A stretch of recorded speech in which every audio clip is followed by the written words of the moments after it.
another episode of With the Chiefs. Wait. Man, I need more rest. I hope I've got your last name right there. It's a very good pronunciation. You should know better than that now, Dom. I know.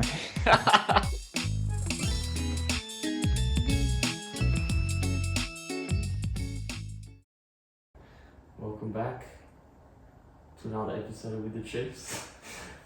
Today we have with us Austin Vidal. Have I got? Yeah, we can leave the last bit out. Yeah. Welcome to the show, mate. Thank you, guys. Yeah, all good. We'll just start like we normally do with a bit of a training update. So how about I start with you, Dom? Yeah. What's been happening? Well, I was doing the 75 hard challenge. Is that over now? Oh no, Yeah. sorry. I got to day 69 and it was Easter and it was like, I want to have a relaxing Easter with my family and have a few chockies and chill out a bit. A few beers, yeah, all of that. So Yeah. I decided to call it quits. A week away from finishing, but by the end of it, I couldn't really care less. I was like, I think you were yeah, getting to the threshold yeah. pretty quickly. Yeah, it was an interesting experience though. Like, it was good for about a month, and then I felt like I probably should have just got back into running training. Yeah. I felt like it took me from like no motivation, like sitting on the couch at home doing nothing, to getting fit again and being motivated again to get out and get after it. So yeah, it was good in that respect. But then from like a month through to 69 days, I felt like it was just a bit of a chore, and yeah, I was kind of almost like taking the piss a bit with it, like sitting on the exercise bike, just getting through it. It was like, yeah, some days I'd be Were you pedaling? yeah, of course, but doing like, I don't know, 50 watts, which is like nothing. Is that Backpedaling. Yeah. Is that like a walk basically? Pretty much, probably like the equivalent of a walk. Okay. But, But walking was allowed, wasn't it? yeah, walking's allowed. Okay. I don't know, I think it's a good idea, but it's a lot, like a big challenge to undertake, and hats off to anyone who can do it. Yeah. 75 days, is a long time to maintain whatever it was, which is the two work. Yeah. It's more just like the droning consistency of two workouts. Yeah, and then all the water, and what else? Reading a book was good, but since finishing, like, I've dropped off everything. And, Do you feel free? yeah, Free man after 75 days. Escaped. but yeah, it's like, I don't know, I've been eating, my diet's gone to shit. Running and stuff's going alright. I got a bit sick, I think probably because I just had this drastic change in lifestyle. But, yeah, like I stopped reading, stopped drinking as much water, so I've pretty much failed everything. You've gone back to normal life. You are living as Dom did for the last 28 years. No 75 days can hold this man down. But no, I learned a lot from it, and I'm glad I did it for as long as I did. Yeah, no. Yeah. It's an experience, yeah. What about you, Austin? How's life been? Yeah, life's been good. Very, very busy man. I just spent the best part of 5 weeks in the UK, which is the first time since this thing called COVID started, and I kind of returned to Australia. So yeah, it was good. Important to catch up with family, friends, and yeah, do a bit of running in the colder weather. So it was good. Clocked up some miles, some nice easy, more social miles, as opposed to hard sessions. But unfortunately, I did pick up an injury playing five-a-side when I was back there. So What happened? well, there was no VAR. It wasn't deemed as a foul, so maybe I'm called a bit soft. But we did have like maybe 30 men on a five-a-side pitch, so it was a free for all in the truest form of football, which is like out of shape and kind of well-retired footballers such as myself running around on the pitch, and the lad's gone through me complete accident. I've just kind of gone soft, and that's messed up my ITB band. Oh, right, And I can do a few jogs, and I've kind of got back out a few times, but it's more physio and stuff in the gym at the moment, which is very frustrating for any runner, but it's just what I've been served at the moment. So, yeah. I used to play football. Dom used to play football. Yeah, a while. Oh, yeah. that's a long, yeah. Did you play for UTS? No. No, no. Well, I played one filling game, but yeah. It's good fun. Yeah. It's good fun. I stopped because I started getting into running, and it was like managing the two of it was a bit challenging. And I was actually worried about getting an injury. Yeah. To tell you the truth. I think that's the thing, and big respect to you guys for actually calling it football. I had to like take that in for a second because obviously here it always gets called soccer. So, yeah, I felt it was appropriate. Yeah, it was good. I like that. It's respectful. But yeah, definitely. I think whenever I've gone, the more I've got into running, the more I've gone into other sports. Or stepped on a football pitch, even five-a-side, the first thing you think is, am I going to get injured? And here we go. Like, it happens. It's so much fun though. It is, and I think that's important. Like whether you're breaking up for 69 days, or just 90 minutes, to have that different form of exercise, break the routine does do you good. So, and there's always a good sense of camaraderie Yeah. with football, and it always laughs and definitely. Like I mean, I even managed to score a goal. Was that really Nice. counts at five-a-side? But my brother was opposite one week, and he'd done everything to stop me scoring. And then I think I do kind of blame my younger cousin, who's an awesome little player. He's 16, and he said, "Oh, you could have nearly scored last week. You should have gone for an overhead." And my brother's like shaking his head, like, "No, Austin can't do that." And then there I am. I try and do some acrobatics like the following week, and look what happens. So yes, it's all good. Like it's been so long since I've done that, and I'm not going to be in the UK probably for a while, so it's always good to tick things off rather than just do the same old routine. I remember football always used to bring out the bitchy schoolboyness. Or just like just being a little shit. That's what I remember from football. It was good fun. Indoor was always fun as well. Yeah, it's different. It's different for everyone, I think.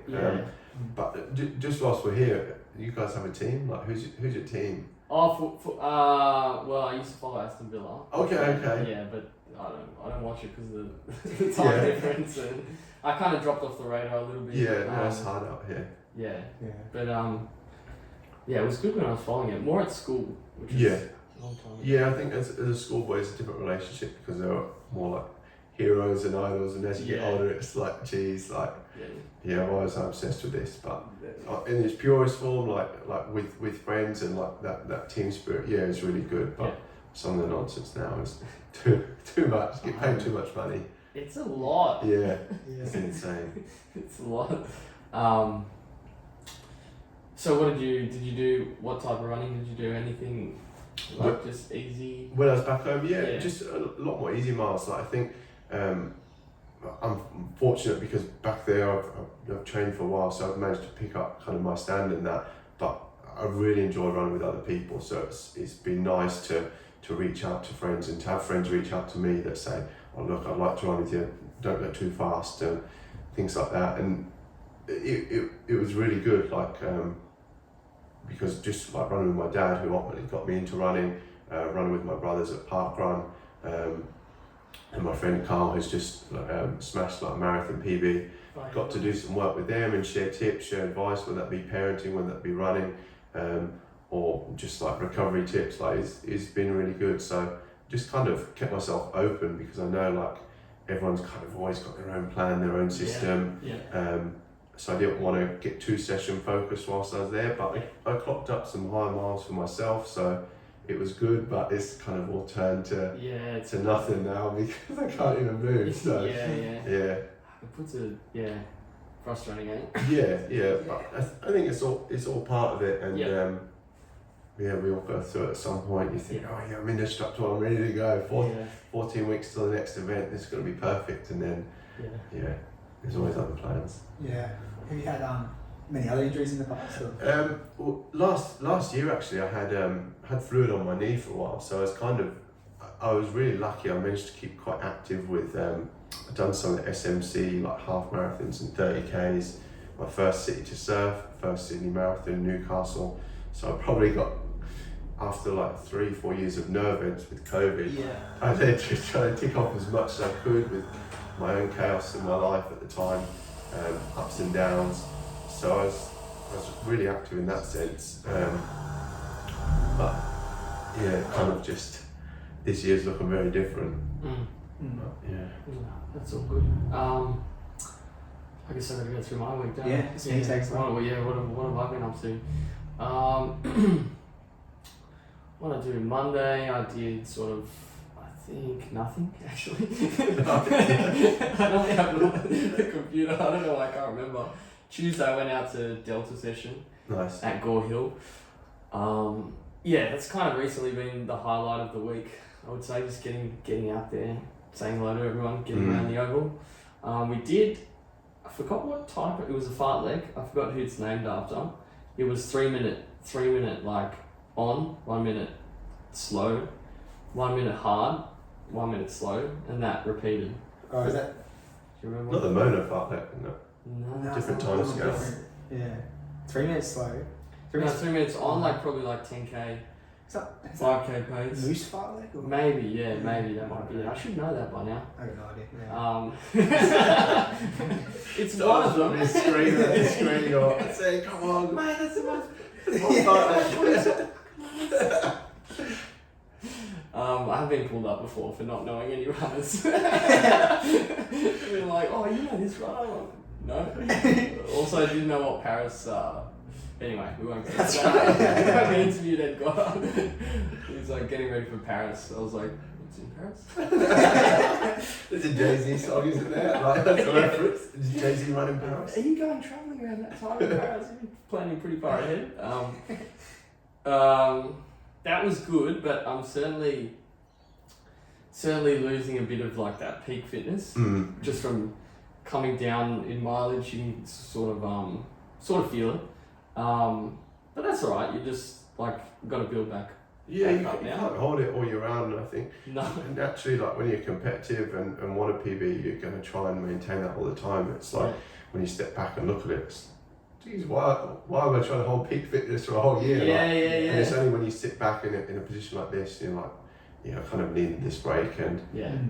it makes sense, and then you smash the PBs again later down the line. Yeah, it seems very hard to like stay motivated Yeah. all year round.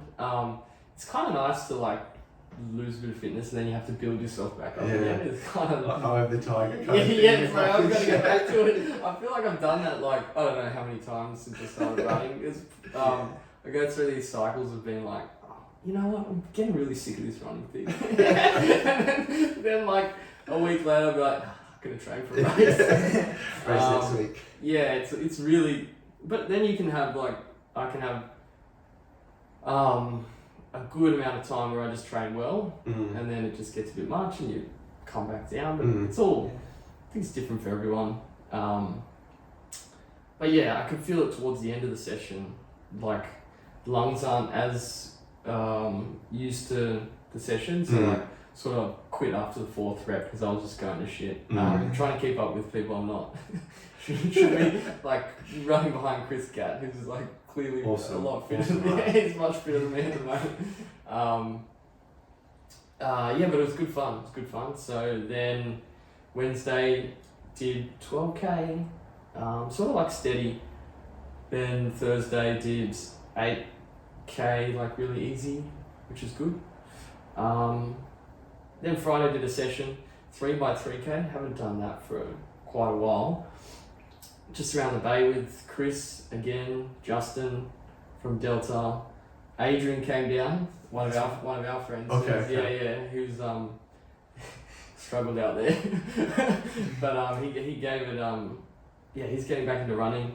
I think. Oh shit! He listens to this, so he's gonna get angry at me. I'm gonna get a message from him being like, "Oi." No. And then who else was there? Joe Park as well. It was good. It was good. 3k.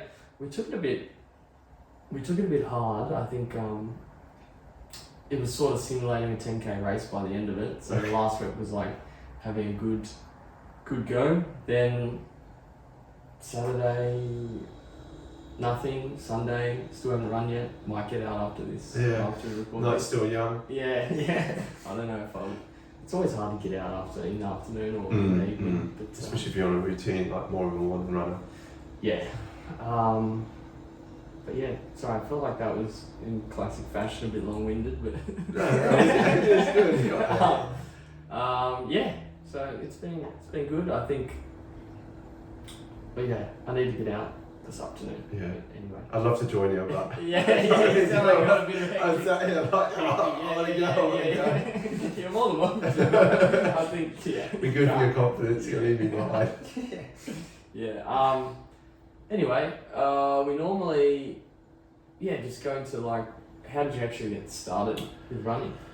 How I got started? I guess kind of like my earliest memories of running would be like at school sports day, that kind of thing. And one thing I noticed like coming out here is there's so much more activity in general sports, and it's a lot more competitive, whereas it kind of at school, even at high school, we had like some good sports teams, but they would go like year round, and it was only on sports day you'd really get any kind of athletics events. And I was always slow, like arguably to some people, like I still am. So it's nice, like you remember getting on school teams for like that sports day.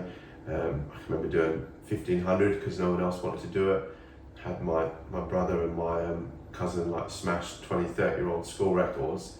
My brother even at one point got chased around by the teachers when he escaped the class, and they've called up my mum and been like, we're chasing now, he won't come back to the classroom. And my mum turns around and says, well, that's all well and good, but you're never going to catch him. Like people struggle to catch him in the school race, so what chance do the teachers have? But so like my brother and cousin were good runners, but for me, I was never naturally a runner. I just kind of got opted in to do events, and I kind of come back to it later on in life just through parkrun really, with like my dad and brothers again, and signed up for like some charity events, or signed up for a marathon, opted out a couple of times because you'd overdo it, get shin splints, or not be fit enough, the nerves get the better of you, kind of steamrolled from there. Yes. So when did you get back into it?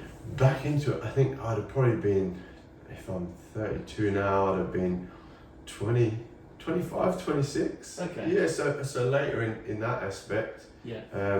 Like I'd done kind of the strongman stuff, so kind of very different in team sports. I stopped playing football, got into the gym quite heavily. When was that? When did you start?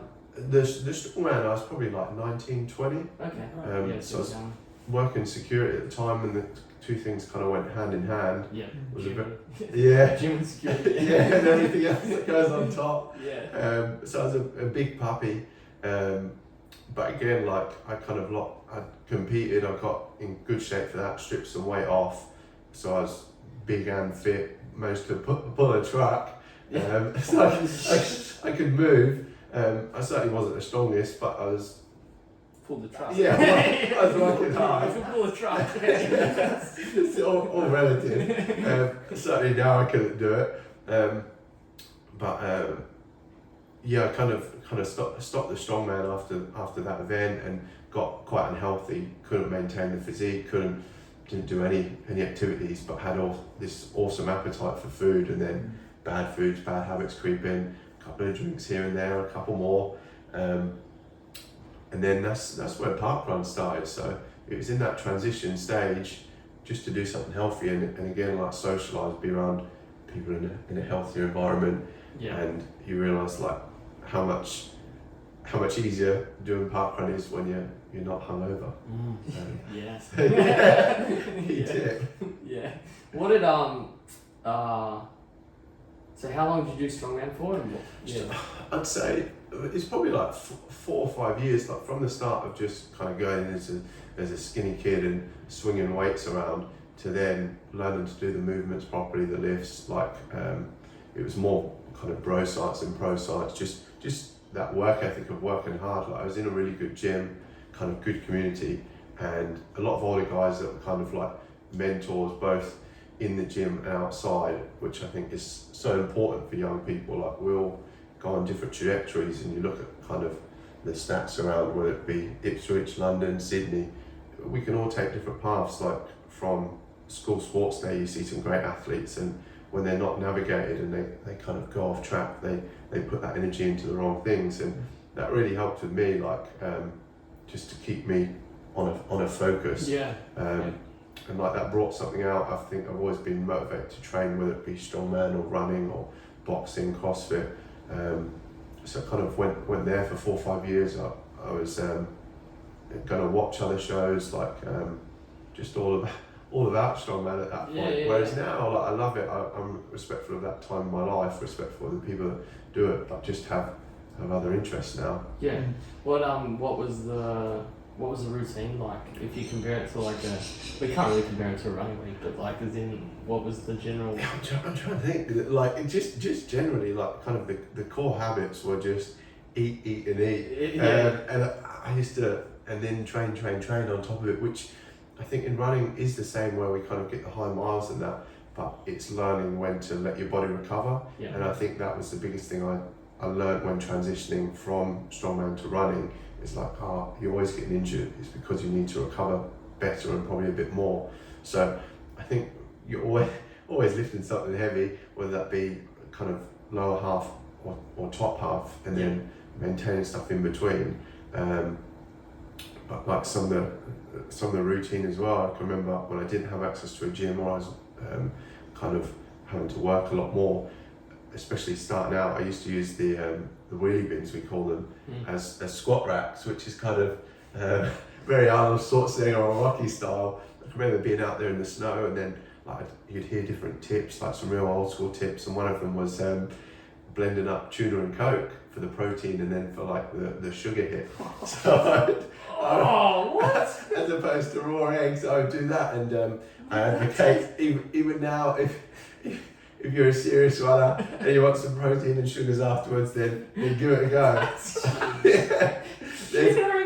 if you don't want to do your 75 days, then there's a second option for people. It's called 75 Cheerio Coke. Yeah. Try and get through that one.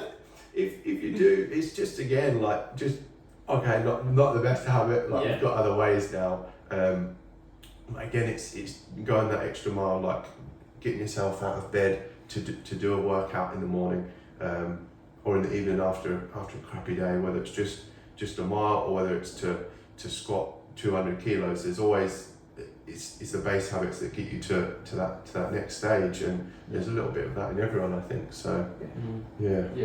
I guess you just move around what you're doing. Yeah, and I think sometimes like certainly like say when I was boxing, it's, don't get me wrong, like running a K around the track is awful. Like, I've only just kind of got used to some track workouts, and it's certainly easier to deal with like your lungs exploding and being by yourself, as opposed to your lungs exploding and someone trying to take your head off.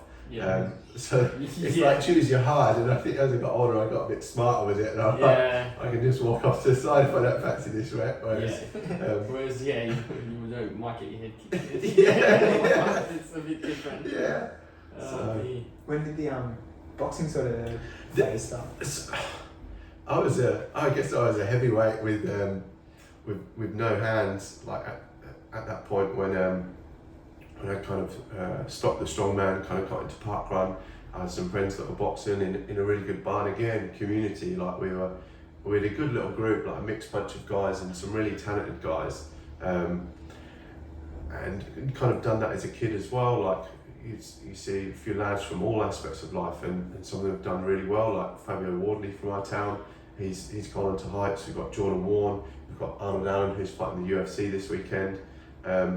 Boys from the town and from the boxing clubs have kind of gone in different trajectories, then you come back to it when you're older. So I come back when I was like 20, probably 24, kind of got some weight off, enjoyed it more and more. Again, get to a stage where I think, I'd like to compete, and I put myself in the ring, and kind of got it done. And there's levels to it. Like I don't pretend like I'm up here or anything like that, but there's a little bit of that in anyone, and with the discipline and with just consistency, you can learn these things, and it's good. Like I'm certainly Yeah. certainly no pro. And I've come back up here and done a few little bits. But yeah, again, it's something I love and that gets me fired up and can offer so much. Whether you want to fight, whether you want to be around people, or just kind of shake off a bad day. It's a healthy way of doing it. So Yeah. yeah. I don't think I'd survive long. But You'd surprise yourself. You've got the lungs, and I I think just be like, oh, I'm going for a run. and exactly, like we watch the boxing sometimes, and there's runners in there. There's guys that box then run,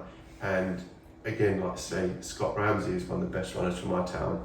I was quite fortunate to have him. He used to take us on the hills, and we didn't know what hill workouts were. Like I was too heavy to be going up a hill, but I could roll back down it easy enough. Yeah. And we see him. He's running like 2 hours 30 now, and that maybe took me into the running as well. So what keeps you going? You see other people, and it's good. It's really good. What was how much running did you do when you were boxing? Like how much? We were crazy in a way. It was just kind of, you want more hard work, and you won't get up to loads, but if boxing was kind of the core, we would do like say 45 minutes an hour of boxing. You'd throw some sparring in there. You'd then throw maybe say a 5-mile run in there, and then if there was a weight vest, someone would stack on the weight vest. If there was a hill, we'd do the hill. It was kind of all just getting bundled in. Yeah. So you do like a week's worth of workout in a day. So it gets you super fit, but at the same time, like if you were to advocate for someone to do that workout now, if they want to get to the next stage, you'd be like, right, you need to separate them a little bit. So it's a lot of load at once, but you learn these things as you get older. Yeah.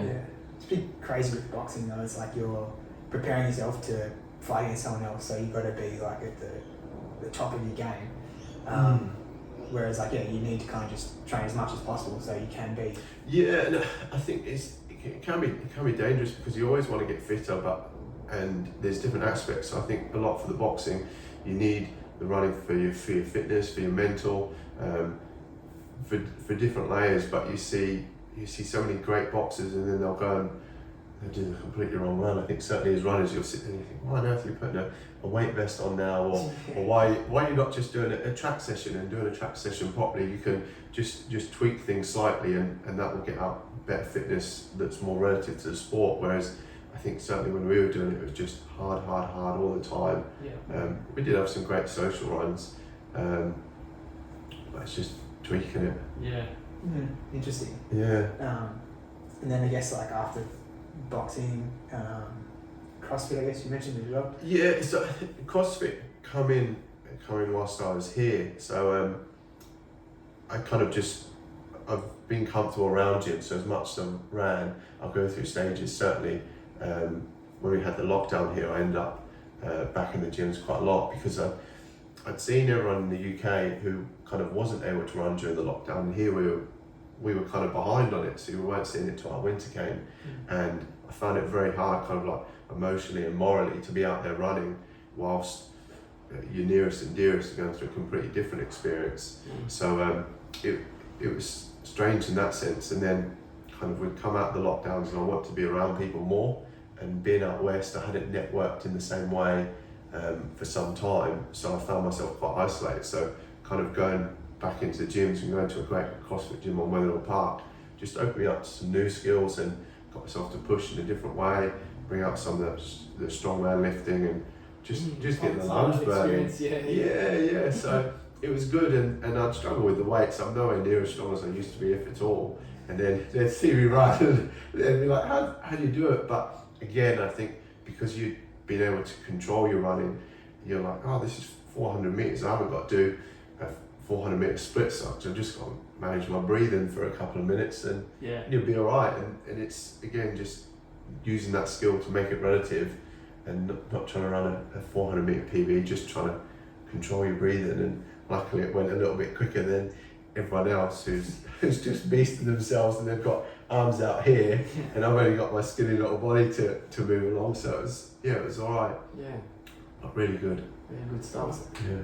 And I guess like back into the running, I guess you you got pretty into it for a while then, or? Yeah. So I think I'm just trying to think, like my first events. Like I ran think I'd signed up for Edinburgh a couple of times. I picked up shin splints because I didn't know any different, but I was too heavy to be doing kind of the volume that I was without looking after my body in other ways. What were you doing? I'm just curious. I think you see a lot of people do it. It's literally like, right, I must train today, therefore I must go as hard and long as I can go. So I find myself slugging along at like 17, 18 stone, which is a lot. No, how much is it? Because I don't know the truth. Right, let's do some maths now. So it's so say if I was the best part of 100 kilos, 2.2 pounds to a kilo, so over 220 pounds. Yeah.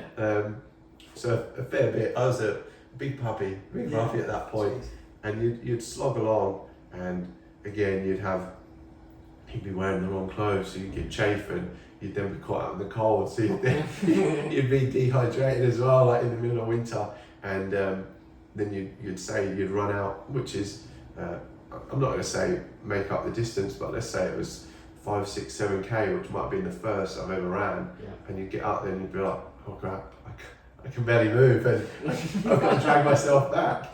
But again, it's bringing out that hardship and that hardness, and that makes you a better runner, but you're having to learn how to do your training with that. Yeah. So I was doing a lot of things like that, and then I think as I got fitter, it was always a 10k. Always wanted to run a 10k as fast as possible. Even on the weeks of events, I can remember we have a really good race called Ipswich Twilight in the town, and I can remember running along Felixstowe Beach, which is like a stony beach. It's not quite like Bondi or anywhere like that. And I'm running through stones on a 10k as fast as possible about 3 days before a race. And I think, oh, this is great. I'm ready to go. I'm fit now. Yeah, I'm fit. I've turned on the runs for a week, so I'll be all right. But again, it's all relative. Like, yeah, you always want a PB in that, but kind of for that space in my life at that time, that was the way to do it, and that's what I enjoyed the most. So yeah, that's a good point. I like it. Yeah. Yeah. So as much as like you'd say, oh, you could have changed it and be on a different trajectory now, I wouldn't change it, because that was my journey, and it's probably similar to a lot of people's. Yeah, you're exactly where you are, like, for a reason at that point. Yeah. Learning what you need to learn. Learn the hard way, wouldn't it? Yeah. No, I think like similar for me. Like whenever I was lucky to have Dom to pretty much help me every step of the way, actually. So I probably skipped a lot of.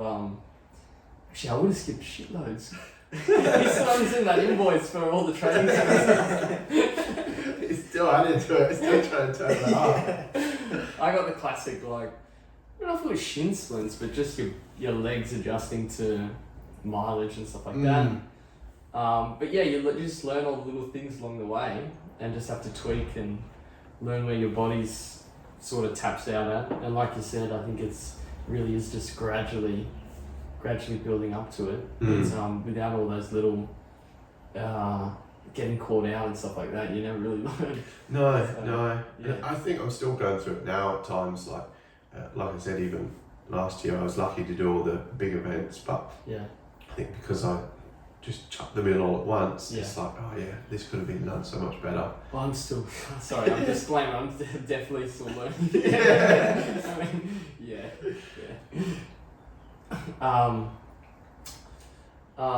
So another thing we wanted to touch on was Kenya. Yeah. When did Kenya come into it, and how did that happen?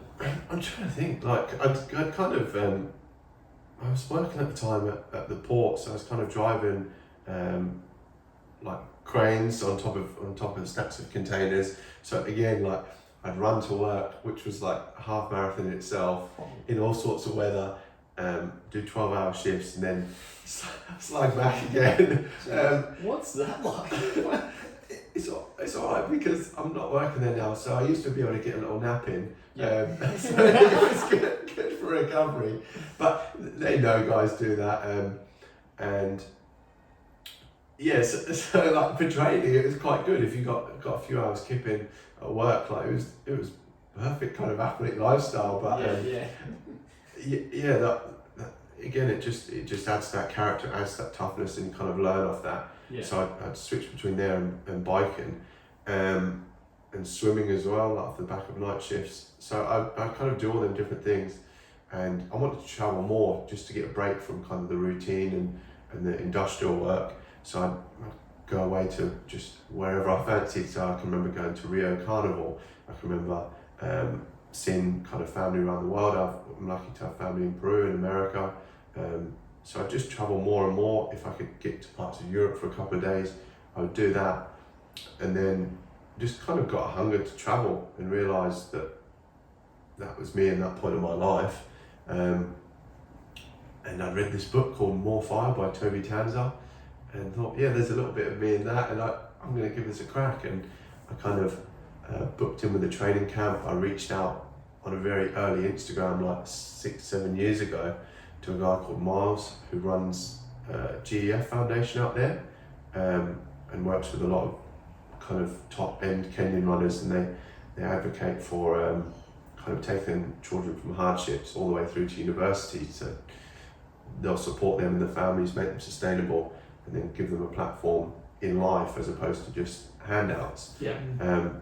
So how I actually got there was kind of networking with him, networking with the training group. I booked 2 weeks, was really kind of, I'd been in like some strange places like Rio, up to all sorts, partying and doing all the kind of more westernized people stuff.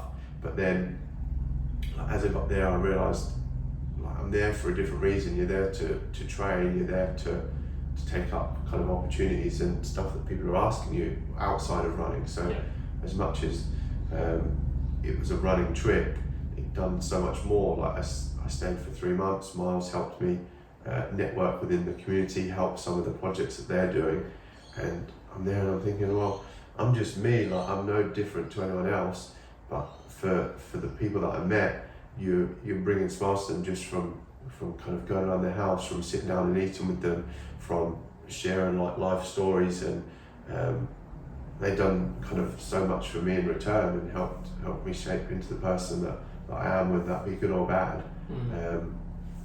So yeah, it was just networking and kind of reaching out, and ended up staying for 3 months. Visited hospitals again. Like, you think, I'm not a doctor, like I'd never set out to visit a hospital, but I'd been asked a couple of times.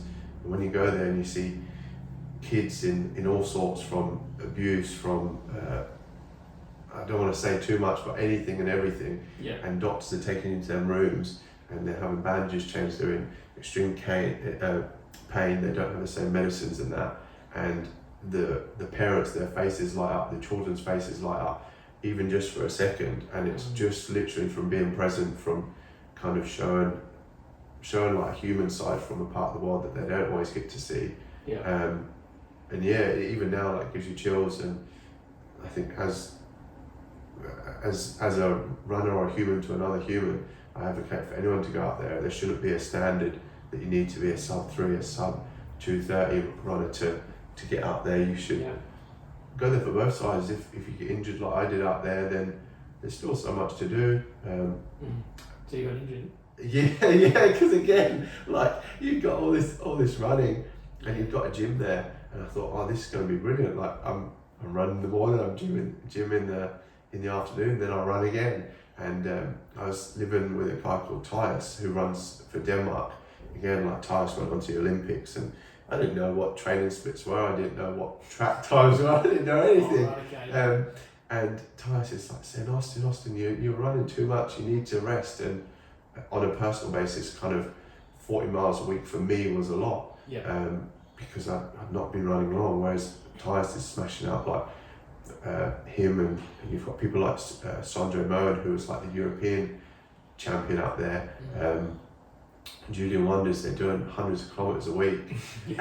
And I'm thinking, no, I'll be all right. And I barely scratched the surface. And then my piriformis went out there, and I'm kind of hobbling around, and he said, I told you so. Like, so it was, again, it's that lesson. Like, I'd love to say, I managed to clock up 100 Ks in a week. I've never done that. And my body wasn't ready for it. My body's probably not ready for it now, but never say never. And even if I can do it out here at some point, that's another tick on the running journey and the kind of human journey. So it was mad waking up to cows on your doorstep and eating ugali, and you've got kind of awesome humans. You've got people like Toby, who again is a great runner. You've got Olympians. You've got people like Miles, who again is like smashed national records, does so much beyond running, but still hand in hand with running.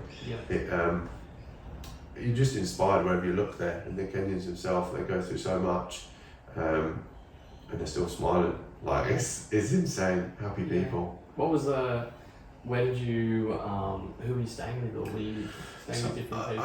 I stayed in a place called CNC Guest House. So I stayed at HATC, which a lot of people know, the Lorna Kiplagat High Altitude Training Centre. Oh yeah. And then I was only there for 2 weeks with this guy called Gavin, Training Camps Kenya.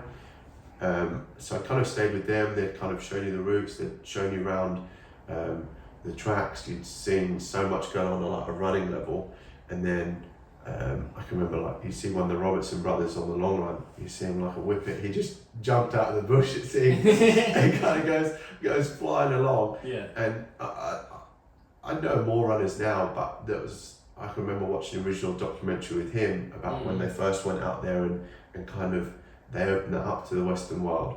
Yeah. Kind of the running out there and certain They were things young. could be done. Yeah, They were very young. 18, were they just out of school or something? I can't Yeah, I remember. think they were like, I don't know, 16 or something, or 18. Yeah. Yeah, I think we were watching documentaries and stuff, that was one you recommended or we came across, but Yeah, it was definitely. very, very interesting. Looked very harsh, like as in just to be thrown into that sort of environment. I think Yeah, I think they got sick, Yeah. Yeah, and all those sorts of things. yeah, because like I didn't meet them, but like you'd see them on the documentary, so it's quite inspiring. And same Toby Tanz's book. Even if you're not going to run in Kenya, if you're going to run around the block for a mile, if you're going to run city to surf with a hangover, or if you're going to do your first Sydney marathon, I think reading some of these books. I'm not a reader, so it's probably one of 10 books I've ever read. What book was it? It's More Fire by Toby Tanza. It's a great book.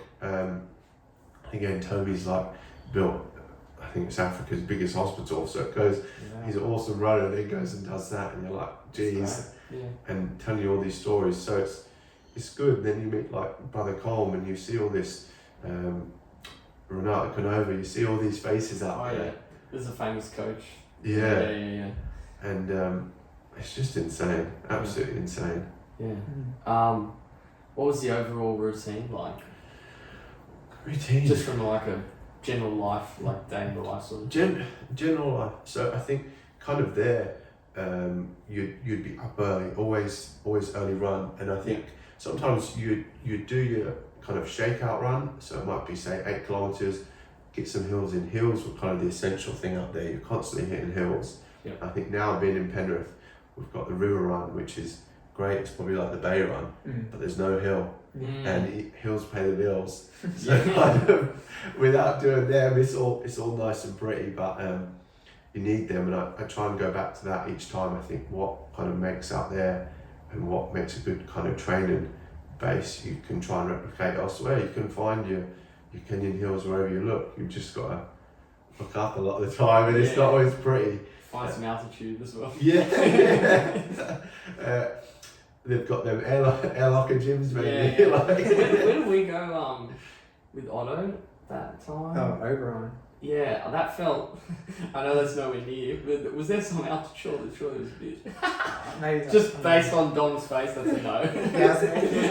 But I was like, yeah, it was weird. It was weird. Even for me, though, I see like Blackson today, and I think that's like 200 meters of altitude. So I'm sat here injured, and I'm thinking, yeah, I'm gonna run up there. There's some altitude there for me, so I'll take whatever I can get.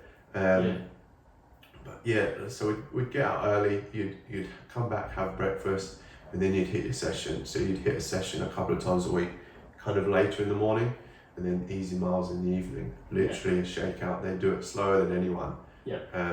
Whereas I think out here you'll see people, they'll tag. They love putting the word easy on workouts. And we know the kind of Kenyan definition of easy and the kind of Western definition is two very different things. Sometimes there's some showing off with it, and there it's literally a shuffle. Yeah. So it's more of a shuffle than Just to get blood flow. Yeah, That sort of. just to move. Yeah. Which I think out here we struggle to do. We want to go that bit faster. Yeah. Well, we've got Strava and stuff. You know? Exactly, so I was looking. So that's kind of the big things from there. And then the fartleks. The fartlek was amazing. Yeah. Nowhere in the world have I seen it. You'll be in this random spot. I forget the name now. And you'll see 300 runners of mixed abilities, but generally the ability there is Olympic standard. Yeah. And they'll have a bit of a debate, and you'll see all these like national singlets showing up, and then someone will say 3 minutes on, 1 minute off, and then your kind of heart gets pumping, and you hear all these different beeps going. A lot of the guys don't have watches there. Like we talk about Strava, we talk about watches. Yeah. There is no watch. They're just running to feel. Yeah. But they're running to feel on Olympic times, which is absolutely insane. And you'll go off, so you'll hit your set, and then you'll stop. You'll really walk it. You'll see who's cheating, because they're definitely not doing it easy, and they're not walking. They're trying to catch up, and you can be left after the first, second rep. But it's a stampede, and then there you are, maybe 3-4 reps in. You're bringing out that dog. Yeah, you're slugging it along, but you're now overtaking some insane runners because they've thought, bang of this, I'll go again tomorrow. And again, they'll throw the workout out after a couple of reps, and there's always tomorrow for them. There's no stress of Strava. There's no stress of of life that we create in there. That is easy going, and they're smiling, and it's a different vibe. Yeah. Come get over, John. What do you reckon? Yeah, no, I reckon. Yeah. At some point, I reckon. Yeah. So what are your what are some of your PBs? Because I don't know. I don't know. PBs. I'm trying to starting kind of at the top would be marathons. That's my first marathon with some crazy training again. I was traveling in Spain at the time. This was pre-Kenya, and I was, again, my marathon ethos then was running 19, 20, 21 miles a couple of times a week, a minute off the designated 3-hour marathon pace, and just slugging it out. So I was doing that for about 2 weeks, because that was Malaga Marathon, and I'd been at Valencia a few weeks before, kind of seen the race, and one of the guys said, "Oh no, you can't do a marathon. You've not done the training." And I thought, "No, I'll be alright. I'll go for this." And you can. Anyone can do a marathon, and you look there, and there's people walking it. It can be done. But I think as kind of training progresses, and you think, how uncomfortable do you want it to be? It's how much training do you want to put in? So I was lucky that I pulled it out of the bag early, and I got quite confident off that, because 3 hours is quite a marker for people. And even now, I've progressed my 5K up to 16:40 something. Beautiful. It's been lucky to make that progress from like half an hour on my 5K. So you ran sub 3 on your first. On the first marathon. Yeah, right. Not much training. Yeah, not much training, or not much. It's impressive. Yeah, not much training. But I thought kind of fast workouts was running in an Audi car park from top to bottom as fast as you could. Like, that's what I was doing like in the couple of weeks before, and I was like volunteering at this dog shelter with like 80 dogs, and just literally sleeping on the floor with them. It was crazy, but it was all part of the travel experience. And then I threw a marathon training in there, and Wait, so how long did you train for? Like, how long did you do a block, or you weren't really? No, I didn't like know that? what a block was. Yeah. No idea. I'm just thinking, you got like still to run sub 3 is like. Yeah, so I'd done like some 10Ks, and again it was that running on the beach the week before. Yeah. So I was always training, Yeah. but not running specific. Like I might run 3 runs, 4 runs in a week, kind of 10K as fast as you can, and then say a park run on the weekend, and then I wouldn't run again for maybe a week or 3-4 days. Like, it's very inconsistent. There was always some sort of training stress. Whether that be on the bike, swim, gym, just kind of keeping active, keeping healthy. Yeah. But it also leads to burnout. So that was good. And then I think like last year I done 10k just over 35 minutes, maybe like 35:01 or something, really frustrated. Yeah. And I think I started with the SMCs at 1 hour 20, and I said to myself when I started, football pitch, you got 245 minutes. I'm going to put in a good performance for the manager, kind of thing. That was the mindset, and managed to do it in 80 minutes, and I've got that down to 75 now.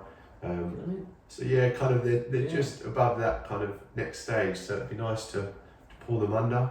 Yeah. And then same, I've done the 3k steeple, first time ever, never cleared a steeple, and that wasn't great training. And then just kind of used my long legs to like climb up, climb down each time, fall over a little bit into the puddles, and just move and managed to win the event. So that was in masters arguably, but again, it's all relative. You've got people there, they're doing their best, and that's all you can do. If there's people better, then so be it. If there's people behind, Yeah. it's disrespectful to them to say, oh, I'm not that good, because then what you're saying about the other people that are putting all their effort in. Yeah. Yeah. So yeah, just work on what I can, and yeah, go from there. Yeah, it's not. Dom, you want to get into your segment or What's my thing? or little training? Oh, right. Yeah, of course. Yeah. Yeah, I guess normally we What do we start with? chat about all different sort of topics that come up with runners. Everyone's always wanting to know about like nutrition and shoes and More of the tactics. yeah, I don't know, all the kind of general sort of running stuff. So yeah, I was just wondering, have you got any sort of nutritional sort of tips or habits that you sort of follow religiously? Well, I've kind of thrown out the tuna one and the egg one. So, but again, I think like we can go through life, and you know, I was with family at Temple last week, and I've gone through Asia without eating any bugs. That's kind of like the thing to do, and I tried bugs for the first time. What were Which- bugs like? not the best. What is anything comparable, or what does it taste like? They got their apparently they got their own flavour. My partner asked me, "Oh, how's it taste?" And she like shook her head, and I still had like, it was definitely a leg stuck in my tooth. I couldn't really answer at that point. But high in protein, there's always a benefit. So character building. Like you're gonna get out in a marathon, you're gonna get uncomfortable. So if you've not been uncomfortable, then tick off them 3 things, because that's the thing. But I don't know. It's kind of, we all know to like eat healthy, to kind of stay away from certain things. Like you go to Kenya, ugali, get hold of some ugali. It's on Amazon. Try it. Like do something different. I think again, like I don't eat clean anymore. I used to be super on it. Like certainly bodybuilding, you have some, and like strongman, you have some very bland meals. Whereas now I have a bit more variation. Kind of have a young son. He eats better than I do, and then his food ends up on the floor or kind of at me, or he'll choose, I want second course now, so he wants some organic yogurt or something. So I think, I like that. And there I am with more toast or leftover bits of porridge, because I thought, right, I don't need to have that. Like I'm a bit heavier than most runners at similar times, so I try and manage my weight. But come Easter, and you give a young child an Easter egg, you soon realise, right, I need to eat them Easter eggs, not him. So it's just kind of balance. I think kind of 2 things that worked for me that again are different to what we hear or read is I try and drink tonic water just once a week. That kind of helps with cramps. Like being from the UK, the heat here is a lot. I'm more of a sweater, so I try and have that. I know that you're the water guy, and we were borderline on that 75 days. Yeah. So again, It's a lot of water. getting your water in. Yeah. I'm just trying to think. Kind of. That was the other one. After every big event, you're going to struggle with your salts, your hydration, your cramping. So I always get in something really salty, big bag of crisps, like have it as a treat. So that way you're not having it in your 75 days or in your build up to your event. You're keeping yourself pure, you're cutting your sugars out before you get into the event, Yeah. kind of adding the effect, going without coffee, say a week before an event, just making everything a bit more responsive, and then come afterwards, trying to recover on the back end of that, making sure that you're getting your quality foods in, your vegetables, your vitamins, and a little treat. So like just doing it sensible, not having 15 beers, maybe just having a sedentary beer, Yeah. and then having some Doritos because of the salts. Just Yeah. it's worked for me. So Yeah. yeah. That's amazing. Yeah, I guess another one that everyone's always like banging on about and wants to hear. Banging on about this. Once again, That's a good. That's a very dumb. Sick of everyone banging on about this. Everyone loves to know like what shoes you're wearing and what you kind of Sounds very positive, Dom. I do agree though, and I think one thing actually that stood out is you're not a massive shoes guy, are you? You kind of have I love it. Like, what- yeah, but you No, there's a quote. There's a famous quote from Dom that says, "They're all the same." and everyone has their principles or the things that stand out, and I think so the thing that stands out for me now is we've got all these super shoes, and they all do the same thing, and you can go and spend $300-400 on shoes, and if you're not doing the train, if you're not looking after your body, it's like what's the point? Yeah. Like do what works for you, but there's so much more focus. Like, and again, it goes back to Kenya. You're seeing guys there, and they're literally running in shoes 3 sizes too small, and their toes are coming out, things like that. You see their feet; they're all warped. And if they can do it, then my God, if you're spending $300-400 on shoes, then you need to be able to do it as well. Because Yeah. you can do it in anything. Like, again, something weird. Like, I can remember after work one time, I left my shoes at home. You want to go for a run, so I chucked on my steel toe caps and went running around. Went running around the industrial park. And I thought, why not? Like, it's character building. You've got guys in the army that do this kind of stuff. Yeah. Back in the day, people would run in anything. So it's not always about the super shoe. Yeah. But being a bit more sensible. I've hit the outlets. I've hit Nike up. I've got some super shoes in there. I can't even tell you the names. I just know they're expensive and they're very light. Yeah. I've got some Sauconys. I've got all sorts, and some of the more kind of chunky supported Asics like the Gel Nimbus, the Pegasus that have been around for years. I kind of find the longer they've been about, the more rigid they are, and the more kind of all round. So I use my all round for like every day, try and rotate them, and then kind of when it comes to the workouts, using your super shoe, then using it smart. I know some people run it all the time, which is great if you can afford to do that. But again, it's opening it up to everyone, because you don't always need the gear to get the performance. And if you can, like they say in football, if you can do it on a rainy Tuesday night in Stoke, then you can do it in Alpha Flies. Or you can do it in cheap shoes. So I've got a bit of everything. Too many shoes though. Yeah, you can't really make the shoe like the main thing.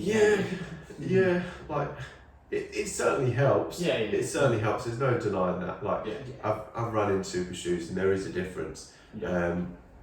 But again, like I don't always find them as comfortable. So just find a shoe that's comfortable and keeps you kind of injury free. So there's no brand that does that. Everyone's set up differently. But I've found recently like the Sauconys are really good. They're priced well at the outlet, and I buy 2-3 pairs at a time and then stash them away from my partner already knows that I've got them stashed away. I've kind of got too many shoes at the moment, and again, another thing I do, I put my son's name, my partner's name, my late cousin. He's a massive motivation on them days you want to quit, on them days where you don't want to run. That helps.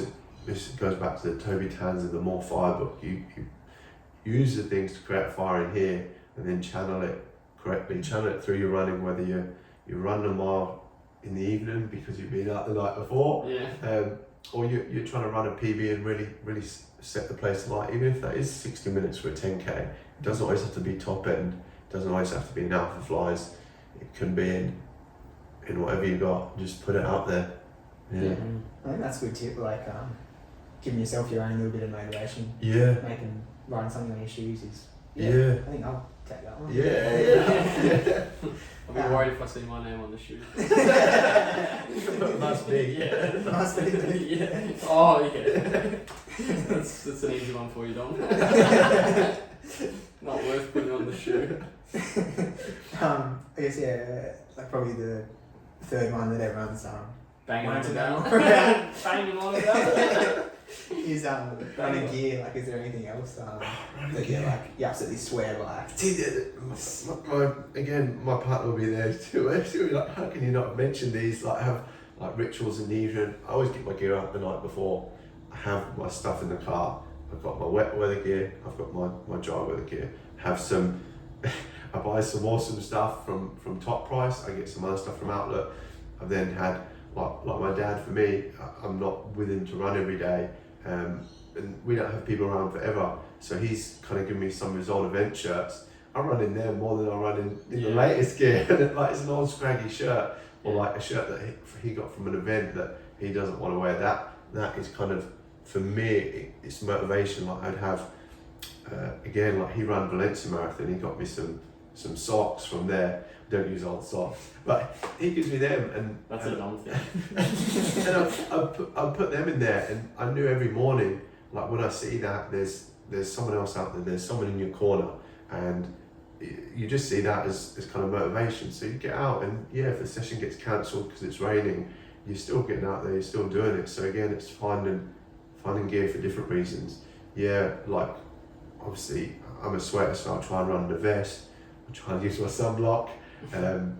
Just try and run smart, use a hat where you can, and then short shorts for fast days, slightly longer shorts for the easier. Like, I find it weird, like, it took time to adjust to having, like, say, proper running shorts, especially as a non-runner, but I think as soon as you're wearing, you're like, this makes sense. this makes a big difference. I don't know that it does. It's just like you look the part though. I still can't adjust. Like, I see I shouldn't say what I call them, but you'll see like the kind of all-in-one like boxer things, and my brother's got some, and I think they're awesome, but I just can't bring myself to run in them. And I think if I run in them at night time, it might be better, but then for non-runners, you see him and you think, oh, this guy's running in his underwear, like, it's not quite right, I'm gonna call this in. So there's technology for everything, and it's finding out what kind of works and what responds to your body best. Chafing's a big one. Like, I think when I first started, I'd run in like cotton t-shirts, which are too heavy. You'd run in tights, which again is like a weird adjustment. Should we be wearing tights? Like, should we not? But it's a running norm. Just using kind of smart gear, like on your wet days, not having stuff that's going to soak in all the moisture and that. But I think it's trial and error, what works for you and what you're comfortable with. There's no answer, really, is there? It's just try. See what you like. It's It's interesting you mentioned like wearing the stuff your dad gives you and stuff like that. It doesn't, not necessarily about the material or whatever it is. The technology. Or the technology. It's like what feels good.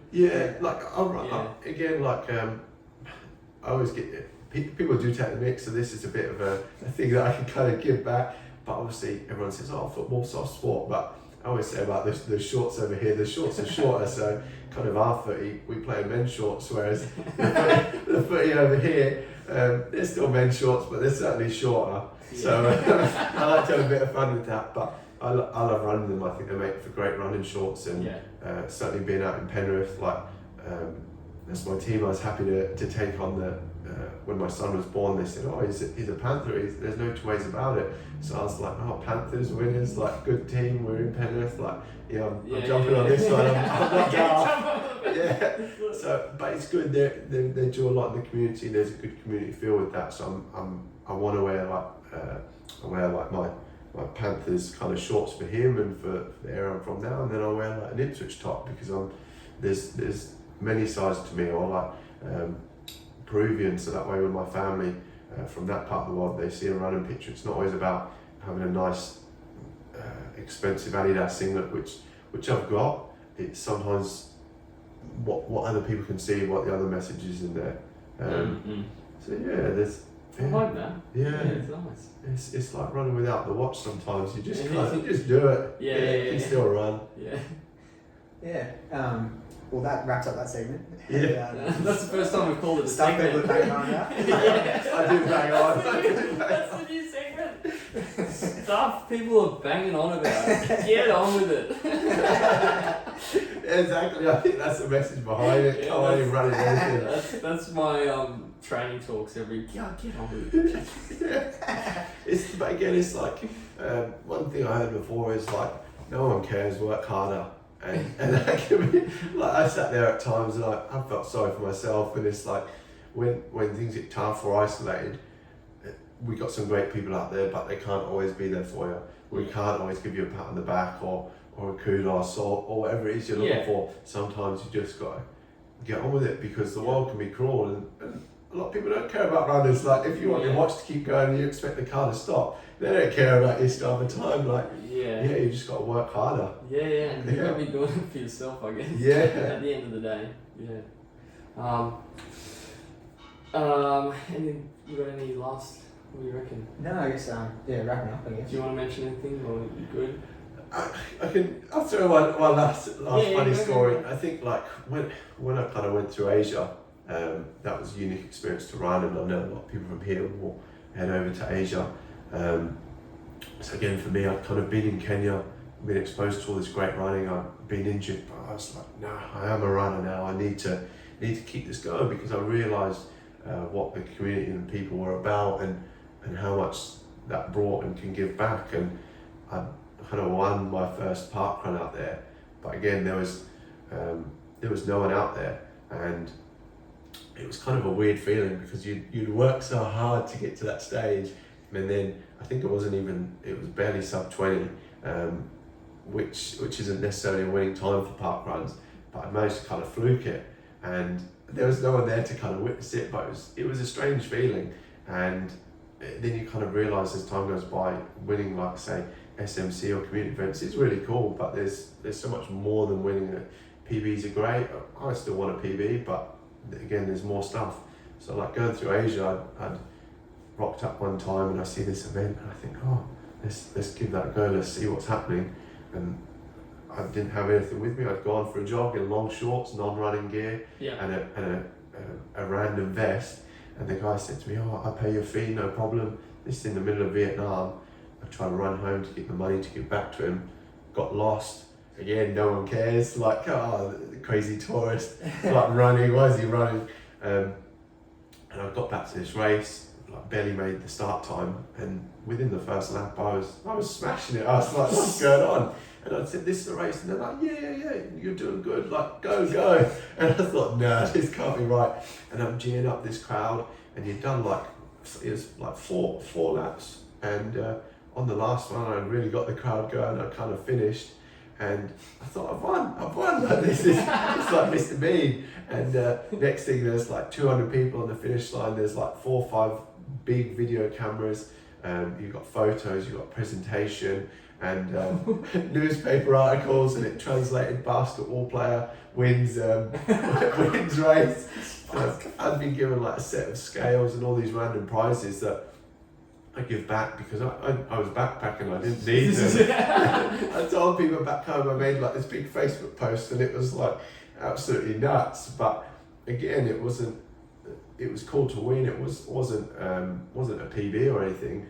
But again, like people afterwards, they want to shake your hand, they want to introduce you to their kids, and again, you're just a normal person. But I'm no elite athlete by any means, but what running can do and what anything can do if you just put a twist on it or put it in the right direction sometimes is nuts. And I think that's one thing that kind of running has shown me, and just getting out there and meeting people and encouraging the inspiring runners, whether they're walking a marathon or whether they're absolutely smashing it like you guys. Like it's giving it back, and it's taking inspiration from everywhere. So yeah, just I like that. I might be making a trip over to Vietnam to yeah, find them in a race. exactly, because there's so many more runners better than me, and I say, oh, I've won this event, that event, and it's like how have I done it? And I haven't trawled the internet looking for these things. Sometimes like there, you didn't even know a race was happening, let alone one with TV cameras. Just a bit of luck. That would have been pretty cool. Yeah. Actually, we need to ask. So, what was your? What's been your favourite race? And why? Yeah. I'm trying to just. I know there's heaps, and I don't know, just one that's. Oh geez, this really got me now. I think I'd say out here, city to surf. Like I'm not gonna well up or anything, but I can. I'm an emotionally fired guy at times, but certainly for my family, some of the things with all members of my family and with people who have been going up through all sorts, whether it be my family or friends, they're always watching, they're always cast an eye, and I think that's one thing that inspires me to keep going. Like, I want to stop running every day, but other days you want a PB, so it's like you can't do both. And I think coming and doing Sit to Surf, kind of, I've seen a few more faces, a few more people had kind of like said hello, I've been introduced to more people. Again, like touching back, I met Sota actually travelling through Japan. Right, yeah. We'd rocked up at a running track, and I just met this. Oh, that's how you met. I met this random kid running. He met this random guy running, and we just got talking. And then he said, "When you come to Sydney, reach out." And again, thanks to him, he does some awesome stuff, and has kind of put me in touch with you guys and the No Name Running Club and so many other people. So kind of City to Surf out here kind of connected me to more people, exposed me more to the city. I'd had friends like my friend Jacob, who I'd run Orange with. That's a whole other story. I'm going off on tangents. No, you're good. Kind of the coffee ran through me completely, and no one cares. You just keep going. And I think I ran like 119 with some weight shed on that one. Like you can guess what happened there. I just kind of kept going as the coffee went through me. Don't drink coffee before a race, and don't eat pizza the night before. Oh, that's the two things I do before every race. If you can, then do it. But lots of practice. yes, City to Surf was good for me because it opened up kind of Sydney, what Sydney is about, kind of community feel, party feel, all different people. It helped me to realise, like, I had the Panther shorts on, I had the Peru for family elsewhere, and that's my family in UK, America, Peru. It kind of opened up what the city was about. It gave me more exposure to meeting people, to not feeling so isolated. I run for my son, I run for myself, I run for other people. Do you know what I mean? And there was a lot of encouragement there. There was a lot of kind of good feels, and it was kind of coming here and you hear 14k, like, that's not even an event. I don't want to run a 14k event. That just it makes no sense. But everyone talks about it, and then when you do it, you're like, there's that hill. It is special. Yeah. Everyone talks about the Heartbreak Hill. Yeah, it's a good one. Yeah. How did you go in that race? What was the time? I think I've done 52 minutes. Nice. And kind of going into it, I'd say to people like, I've got this fluid on my knee, and I was again, like, I was getting on a treadmill, doing kind of like fast intervals, and then doing a session every other week, or kind of in between, whatever I could manage. And it definitely wasn't the required session for it, but you run on that feel, you run on that energy, and I got my body to hold out and pulled it out of the bag. Do you know what I mean? And I've set a standard for myself, and I think, geez, like if I do a 40 weeks, I've got to find that again. I'd say that stood out over here, definitely. Yeah, Most that's recently. good. It is a special event. Yeah. So many people, and it's just had a good vibe. And I think even if you're not running to PB year on year out, just to tick it off the bucket list, is a good one. Yeah, definitely. All right, well, I think that wraps it up. Thanks for coming on the show. That's all right, guys. Thank you for everything you do. Yeah. Thanks for coming. Thanks for coming on. All right, we'll end it there. Thanks for experimenting with the new setup as well.